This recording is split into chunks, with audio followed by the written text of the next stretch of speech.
Attorney, ano po ang gagawin ko? Hindi po nagbibigay ng support ang asawa ko sa akin at sa aking mga anak.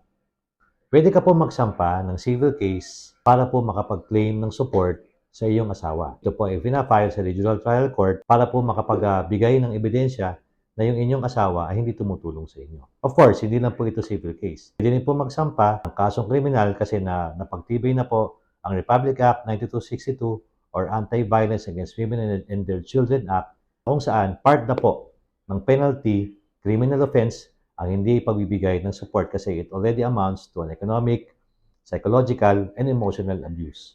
Pwede po kayong pumunta sa isang abogado para matulungan po kayo na makapaghanda ng criminal complaint. Siyempre, ito pong mga kasong ganito ay tungkulin ng mag-asawa ang magbigay ng support sa kanilang mga anak. At tungkulin din natin bilang mga magulang na tulungan na mabigyan ng magandang buhay at kinabukasan ang ating mga anak. Ako po, si Atty. Lay Popiña, ang inyong abogado ng bayan.